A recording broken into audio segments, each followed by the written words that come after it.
नमस्कार दोस्तों। आज कहानी है मतलबी रिश्ता।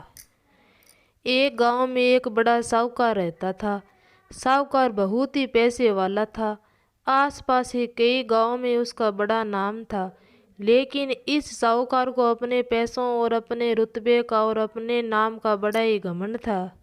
वह अपने नाम को बनाए रखने के लिए बहुत ज़्यादा सोचता था और बिना किसी के भावनाओं की कदर किए हुए वो सब कुछ करता था जो उसे लगता था कि करना चाहिए। साहूकार को कई सालों बाद एक संतान प्राप्ति हुई। साहूकार अपने इस खुशी को मनाने के लिए अपने घर पर एक बहुत बड़ा फंक्शन रखा।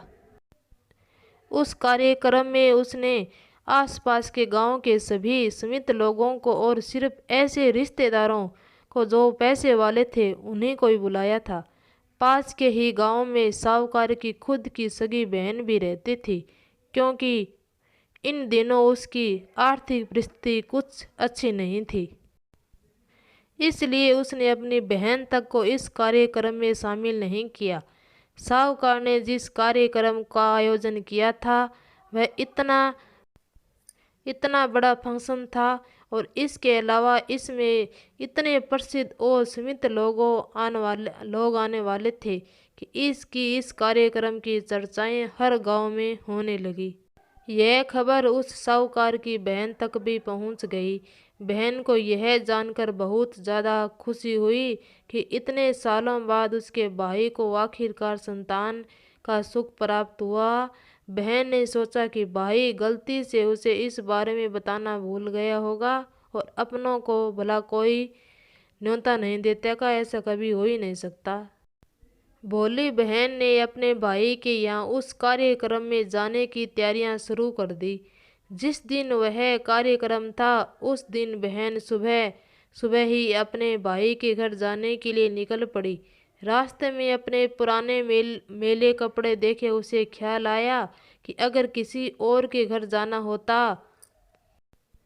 तो मैं ऐसे कपड़ों में जाने की सोचती भी नहीं, लेकिन मैं तो मेरे अपने घर मेरे मायके जा रही हूँ। वहाँ मुझे ये सब सोचने की कोई ज़रूरत भी नहीं है। जैसे ही वह अपने मायके पहुँची, वहाँ का आयोजन देखकर वह बहुत खुश हो गई और उसे अपने भाई पर बहुत गर्व हुआ। वहाँ पर वह जल्दी से जल्दी अपने भाई को मिलकर उसकी खुशी में शामिल होना ही चाहती थी। वह तुरंत सीढ़ियाँ चढ़कर घर के अंदर प्रवेश कर गई। उसने देखा कि उसका भाई मेहमान और तौर पर आए सभी धनाकर नामी लोगों का स्वागत करने में व्यस्त थे। बहन ने जैसे ही अपने भाई की तरफ उससे मिलने के लिए बढ़ी, उसके भाई की नज़रें उस पर पड़ गई और अपने बहन को ऐसे मेले पुराने कपड़ों में देखकर भाई ने उसे मिलना तो दूर बल्कि तुरंत बहाना बनाकर वहाँ से निकल गया।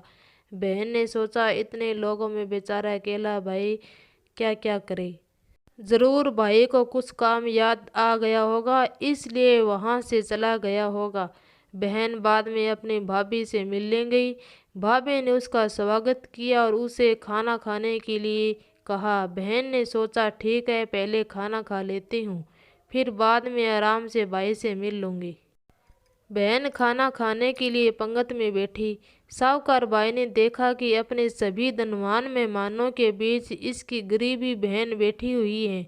सभी कीमती पोशाक पहने लोगों के बीच उसकी बहन जो पुराने मेले कपड़े पहनकर बैठी थी, यह साहूकार से देखा नहीं गया। उसने अपनी बहन को अपने पास बुलाया और भला बुरा सुनाया और वहाँ से जाने के लिए बोला। बहन ने अपने सपने में भी ये नहीं सोचा था कि उसके साथ कभी ऐसा व्यवहार भी हो सकता है, और वह भी उसके खुद के मायके में। अपना अपमान होने के बाद बहन तुरंत अपने घर ससुराल जाने के लिए चल पड़ी।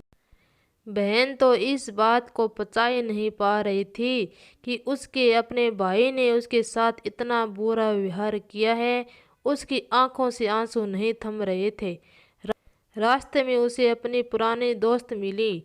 उस दोस्त ने उसे रोने का कारण पूछा, हाल कहा कि बहन उसे कुछ भी नहीं बताना चाहती थी, लेकिन दोस्त के बार बार पूछने पर उसने अपने साथ हुई सारी घटनाएं उसे बता दी। उसकी दोस्त एक समझदार महिला थी और काफ़ी पॉजिटिव सोचने वाली थी। उसने कहा, अगर तुम अब मेरी बात मानो तो ये दिन तुम्हारा भाई खुद तुम्हें अपने यहाँ बुलाएगा और तुमसे माफ़ी भी मांगेगा। बहन ने उसे कहा कि मैं तुम्हारी हर बात मानूंगी, बताओ मुझे क्या करना होगा।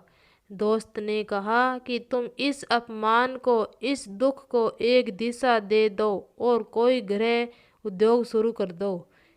उसमें इतनी मेहनत करो कि उस कमाई में तुमसे अच्छा कोई भी नहीं कमा सका हो।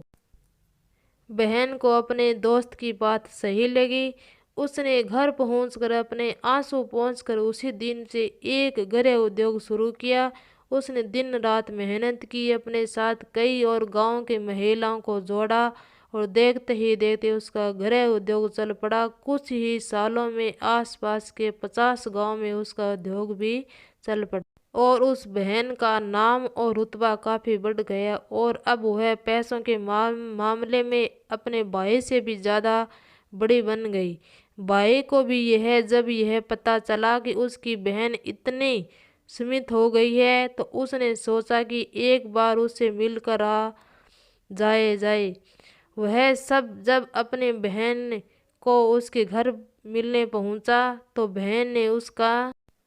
उस बहन ने अपने भाई का किसी राजा महाराजा की तरह स्वागत किया। उसके पसंद का खाना बनवाया। बहन का ऐसा व्यवहार देखकर भाई को अपनी पिछली गलती का एहसास हुआ, इसलिए उसने अपनी बहन को अपने घर होने वाली पूजा के लिए आमंत्रित किया। कुछ ही दिनों बाद बहन अपने भाई के यहाँ उस पूजा के लिए पहुंच गई। जैसे ही बहन अपने भाई के घर पहुंची, उसका भाई उसके स्वागत के लिए दरवाजे में ही खड़ा था। बहन अपने महंगे गाड़ी में आई थी। उसने बहुत कीमती साड़ी और उससे भी ज़्यादा कीमती गहने पहने हुए थे। बहन का ऐसा ठाट बाट देखकर तो सिर्फ भाई ने बल्कि उसे तो पूरा गांव देखकर ही दंग रह गया। भाई दौड़कर आया और बहन की गाड़ी का दरवाज़ा खोलकर उसे बाहर आने के लिए कहा और बड़े प्यार से उसे पूजा का प्रसाद ग्रहण करने के लिए बुलाया। बहन को इस बारे 12 पकवान परोसे गए थे। चांदी की थाली में उसे खाना दिया गया था। वहाँ साथ में एक सोने की चम्मच भी रखी गई थी। उसके बैठने के लिए बेशक कीमती पाट रखा गया था।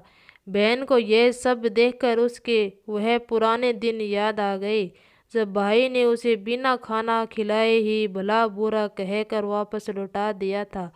बहन खाना खाने के लिए तो नहीं बैठी, लेकिन उसने अपने सारे कीमती जेवर उतार कर उसे थाली के सामने रख दिए और खाने में से कुछ निवाले उन दाग दगीले रंग रख दिए। बहन का ऐसा व्यवहार देखकर सभी हैरान थे। किसी को नहीं समझ में आ रहा था कि बहन ऐसा क्यों कर रही है। आखिर वह क्यों उन जेवरों को खाना खिला रही थी। जब सभी ने उससे पूछा कि वह क्यों ऐसा कर रही है, तब बहन ने सबके सामने बताया कि आज जो उसका इतना मान सम्मान हो रहा है वह दरअसल उसका नहीं, उसके इन्हीं कीमती आभूषणों और कपड़ों का हो रहा है, क्योंकि मैं तो अभी भी वही पुराने साहूकार की बहन हूँ। अगर कुछ बदला है तो वह मेरी परिस्थिति बदली है, मेरे कपड़े और गहने हैं। भाई ने अपनी गलती का एहसास होने पर इस बार अपनी बहन के पैर पकड़कर माफ़ी मांगी। बहन जो पहले भी अपने भाई से निस्वार्थ प्रेम करती थी, उसने अपने भाई को माफ़ कर दिया और उसे गले लगा लिया। दोस्तों, पैसे सिर्फ हमारे जीवन को सरल बनाने के लिए है, जबकि रिश्ते जीवन में मिले किसी वरदान की तरह हैं। अगर उन्हें सच्चे मन से और निस्वार्थ भाव से निभाए जाए, पैसे खर्च हो जाए तो आप बाद में भी कमा सकते हो, मगर रिश्ते खर्च हो जाए तो टूट जाए तो दुनिया का सारा धन भी आपको उन्हें वापस नहीं दिला। हमारी वीडियो आपको अच्छी लगे तो वीडियो को शेयर ज़रूर करें। धन्यवाद।